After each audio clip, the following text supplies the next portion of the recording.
your DNA to clinical trial results. ప్రపంచంలోని చాలా దేశాల్లో 70 నుంచి 80 ఏళ్ల క్రితం దాకా కూడా సగటు జీవితకాలం చాలా తక్కువగా ఉండేది. కానీ వైద్య రంగంలో విప్లవాత్మక పరిశోధనల వల్ల నూతన సాంకేతిక పరిజ్ఞానంతో పనిచేసే సరికొత్త వైద్య ఉపకరణాలు, రకరకాల వ్యాధులను అరికట్టే టీకాలు అందుబాటులోకి రావటం వల్ల మనలో ఆరోగ్యం పట్ల పెరిగిన స్పృహ వల్ల సగటు జీవితకాలం గణనీయంగా పెరిగింది. మన దేశంలో సగటున ఒక వ్యక్తి 68 ఏళ్లు బతుకుతూ ఉండగా జపాన్, దక్షిణ కొరియా పౌరులు 85 ఏళ్ల సగటు జీవిత కాలంలో ఉన్నారు.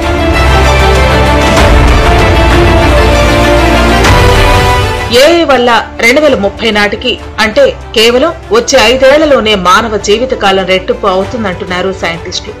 రెట్టింపు అంటే దాదాపుగా 150 సంవత్సరాలు. మనం జీవించే పూర్ణాయుషు అంటే 100 కన్నా 50 ఏళ్లు ఎక్కువ అన్నమాట. ఆధునిక వైద్యం వల్ల జీవితకాలం పెరిగిందంటే దాంట్లో ఒక అర్థం ఉంది.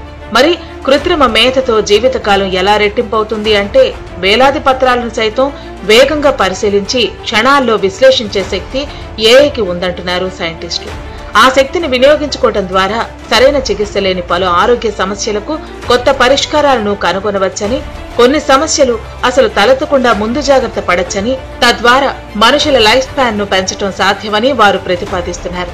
మన శరీరంలోని క్రోమోజోములు చివరి భాగంలో ఉండే టెలోమియర్ల పొడుగు మన వయసు పెరిగే కొద్దీ తగ్గిపోతుందని, ఆ ప్రక్రియను నిరోధించగలిగితే వృద్ధాప్యాన్ని జయించవచ్చని శాస్త్రజ్ఞులు ఇప్పటికే గుర్తించారు. ఓల్డ్ ఏజ్ అయిపోతుందని చెప్పడానికి కారణం ఏంటంటే మైటోకాండ్రియల్ డిక్లైన్ అంటాం. మైటోకాండ్రియా అంటే the power house of the cell అంటాం. అంటే శక్తి మొత్తం కూడా ఈ మైటోకాండ్రియాలోనే ఉంటుంది. ఇది కొన్ని వేల మైటోకాండ్రియాలు ఉంటాయి ఒక సెల్. సో వీటి సంఖ్య అనేది ఏజ్ పెరుగుతూ ఉంటే క్రమక్రమంగా తగ్గిపోద్ది. ఎప్పుడైతే వీటి సంఖ్య తగ్గిపోద్దో మన యొక్క శక్తి కూడా తగ్గిపోద్ది, ఇమ్యూనిటీ పవర్ కూడా తగ్గిపోద్ది, జ్ఞాపక శక్తి కూడా తగ్గిపోద్ది, రోగాలకు గురి కావటం కూడా ఎక్కువ అవుతుంది. కాబట్టి వీటిని రివర్స్ చేసేటటువంటి ప్రక్రియ ఏంటి అంటే సెనోలైటిక్స్ అంటాం. అంటే ఏంటి, ఏదైతే ఈ యొక్క ఓల్డ్ ఏజ్ సెల్స్ ఉన్నాయన్నాం కదా, వాటిని తొలగించటం అనేటటువంటి ఇందులో ముఖ్యమైనది.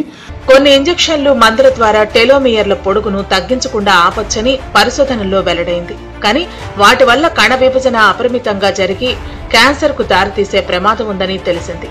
దీంతో ఆ ముప్పు లేకుండా టెలోమియర్ల పొడుగు తగ్గిపోయే ప్రక్రియను నిరోధించే దిశగా శాస్త్రవేత్తలు చాలా కాలంగా పరిశోధనలు చేస్తున్నారు. ఆ పరిశోధనలకు ఏఐని ఊతంగా వాడుకోగలిగితే ఇంకా వేగంగా ఫలితాలను సాధించవచ్చని భావిస్తున్నారు. ఏఐ సాయంతో మానవ జీవిత కాలాన్ని వచ్చే 5 ఏళ్లలో రెట్టింపు చేయొచ్చని అమెరికాలోని కాలిఫోర్నియాకు చెందిన ప్రముఖ ఏఐ సంస్థ ఆంథ్రోపిక్ వ్యవస్థాపకుడు డేరియో పదే పదే చెబుతున్నారు. మిగతా నిపుణులది ఇదే మాట. మనిషిలో వయసు మీరే ప్రక్రియను 2032 నాటికి ఏఐ నియంత్రించగలుగుతుందని పలువురు చెబుతున్నారు. అప్పటికి కృత్రిమ మేధతో పనిచేసే మెడికల్ నానోబోట్లు అందుబాటులోకి వస్తాయని, మనకేదైనా రోగం వచ్చినప్పుడు ఏఐ సాయంతో సమస్య ఏమిటో గుర్తించి ఈ మెడికల్ నానోబోట్లను శరీరంలోకి పంపిస్తే అవి కణస్థాయిలో మరమ్మతులు చేస్తాయని చెప్పారు. అలాగే ఏఐ సాయంతో అప్పటికి మన మెదడులోని సమాచారాన్ని బ్యాకప్ తీయడం కూడా సాధ్యమవుతుందని అంచనా. రోగాలతో, రుష్టులతో బతకటం కోసం అయితే గనక ఈ రీసెర్చ్ అవసరమే లేదు. సో ఇప్పుడు జరుగుతున్నటువంటి రీసెర్చ్ ఏంటంటే ఎక్స్ట్రా ఇయర్స్ కూడా హెల్దీగా, డిగ్నిటీగా, మీనింగ్ఫుల్గా ఉండటం కోసం జరిగేటటువంటి ప్రయత్నం. సో ఈ ప్రయత్నంలో అంటే ఏఐ ద్వారా అంటే బహుశా ఇంకొక 5-10 సంవత్సరాల్లోనే ఈ ఏజ్ పెరిగేటటువంటి ఇది మనం చూడబోతాం. ఈ తరం వాళ్ళు ఖచ్చితంగా చూడబోతారు అనేటటువంటిది మనకు రీసెర్చ్ పేపర్స్ చదివితే గనక మనకు అర్థమవుతా ఉంటుంది.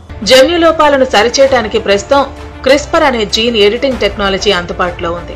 అయితే ఇది ఇంకా చాలా ప్రాథమిక స్థాయిలో ఉంది. లోపం ఉన్న చోట సవరణకే ఉపయోగిస్తున్నారు. కానీ మన శరీరంలో జన్యువులు కాలక్రమంలో రకరకాల ప్రభావాలకు లోనై మార్పులు చెందుతూ ఉంటాయి. వాటన్నిటినీ ముందుగానే అంచనా వేసి జన్యు సవరణ చేసే వెసులుబాటు ప్రస్తుతానికి అందుబాటులో లేదు. ఈ ప్రక్రియలో ఏఐ సాయం తీసుకుంటే కాలక్రమంలో ఒక జన్యువులో ఎలాంటి మార్పులు సంభవించే అవకాశం ఉందో సమగ్రంగా విశ్లేషించి అంచనా వేస్తుంది. దానివల్ల చాలా రకాల అనారోగ్యాలను రాకుండా అడ్డుకునే అవకాశం ఉందని శాస్త్రజ్ఞులు చెబుతున్నారు.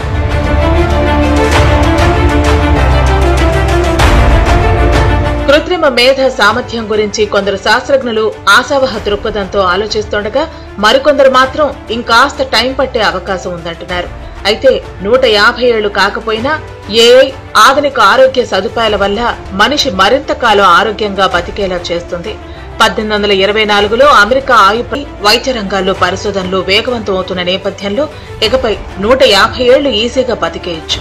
మనకు స్వాతంత్రం సగటు జీవితకాలం కేవలం 32 సంవత్సరాలు. మెరుగైన జీవన సౌకర్యాలు, సరైన వైద్య సదుపాయాల వల్ల ఇప్పుడు మన సగటు ఆయు ప్రమాణం 68 ఏళ్లకు వచ్చింది. తరచూ ప్రబలే అంటువ్యాధులు, పౌష్టికాహారలేమి వల్ల ప్రపంచంలోని చాలా దేశాల్లో 70 నుంచి 80 ఏళ్ల క్రితం దాకా కూడా సగటు జీవితకాలం చాలా తక్కువగా ఉండేది. కానీ వైద్య రంగంలో విప్లవాత్మక పరిశోధనల వల్ల, నూతన సాంకేతిక పరిజ్ఞానంతో పనిచేసే సరికొత్త వైద్య ఉపకరణాలు, రకరకాల వ్యాధులను అరికట్టే టీకాలు అందుబాటులోకి రావటం వల్ల, మనలో ఆరోగ్యం పట్ల పెరిగిన స్పృహ వల్ల సగటు జీవితకాలం గణనీయంగా పెరిగింది. మన దేశంలో సగటున ఒక వ్యక్తి 68 ఏళ్లు బతుకుతూ ఉండగా జపాన్, దక్షిణ కొరియా పౌరులు 85 ఏళ్ల సగటు జీవితకాలంలో ఉన్నారు.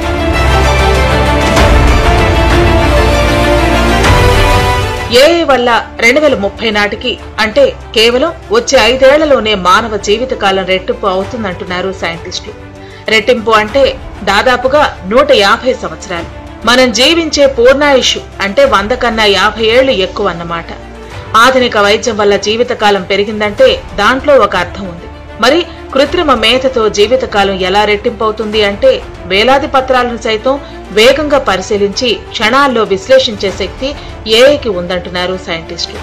ఆ శక్తిని వినియోగించుకోవడం ద్వారా సరైన చికిత్స లేని పలు ఆరోగ్య సమస్యలకు కొత్త పరిష్కారాలను కనుగొనవచ్చని, కొన్ని సమస్యలు అసలు తలెత్తకుండా ముందు జాగ్రత్త పడొచ్చని, తద్వారా మనుషుల లైఫ్ స్పాన్ ను పెంచడం సాధ్యమని వారు ప్రతిపాదిస్తున్నారు. మన శరీరంలోని క్రోమోజోములు చివరి భాగంలో ఉండే టెలోమియర్ల పొడుగు మన వయసు పెరిగే కొద్దీ తగ్గిపోతుందని, ఆ ప్రక్రియను నిరోధించగలిగితే వృద్ధాప్యాన్ని జయించవచ్చని శాస్త్రజ్ఞులు ఇప్పటికే గుర్తించారు. ఓల్డ్ ఏజ్ అయిపోతుందని చెప్పడానికి కారణం ఏంటంటే మైటోకాండ్రియల్ డిక్లైన్ అంటాం. మైటోకాండ్రియా అంటే the power house of the cell అంటాం. అంటే శక్తి మొత్తం కూడా ఈ మైటోకాండ్రియాలోనే ఉంటుంది. ఇది కొన్ని వేల మైటోకాండ్రియాలు ఉంటాయి ఒక సెల్లో. సో వీటి సంఖ్య అనేది ఏజ్ పెరుగుతూ ఉంటే క్రమక్రమంగా తగ్గిపోద్ది. ఎప్పుడైతే వీటి సంఖ్య తగ్గిపోద్దో మన యొక్క శక్తి కూడా తగ్గిపోద్ది, ఇమ్యూనిటీ పవర్ కూడా తగ్గిపోద్ది, జ్ఞాపక శక్తి కూడా తగ్గిపోద్ది, రోగాలకు గురి కావటం కూడా ఎక్కువ అవుతుంది. కాబట్టి వీటిని రివర్స్ చేసేటటువంటి ప్రక్రియ ఏంటి అంటే సెనోలైటిక్స్ అంటాం. అంటే ఏంటి, ఏదైతే ఈ యొక్క ఓల్డ్ ఏజ్ సెల్స్ ఉన్నాయన్నాం కదా, వాటిని తొలగించటం అనేటటువంటి ఇందులో ముఖ్యమైనది. కొన్ని ఇంజెక్షన్లు, మందుల ద్వారా టెలోమియర్ల పొడుగును తగ్గించకుండా ఆపొచ్చని పరిశోధనల్లో వెల్లడైంది. కానీ వాటి వల్ల కణ విభజన అపరిమితంగా జరిగి క్యాన్సర్ కు దారితీసే ప్రమాదం ఉందని తెలిసింది. దీంతో ఆ ముప్పు లేకుండా టెలోమియర్ల పొడుగు తగ్గిపోయే ప్రక్రియను నిరోధించే దిశగా శాస్త్రవేత్తలు చాలా కాలంగా పరిశోధనలు చేస్తున్నారు.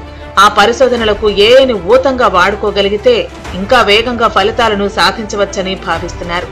ఏఐ సాయంతో మానవ జీవితకాలాన్ని వచ్చే 5 ఏళ్లలో రెట్టింపు చేయొచ్చని అమెరికాలోని కాలిఫోర్నియాకు చెందిన ప్రముఖ ఏఐ సంస్థ ఆంథ్రోపిక్ వ్యవస్థాపకుడు డేరియో పదే పదే చెబుతున్నారు. మిగతా నిపుణులది ఇదే మాట. మనిషిలో వయసు మీరే ప్రక్రియను 2032 నాటికి ఏఐ నియంత్రించగలుగుతుందని పలువురు చెబుతున్నారు.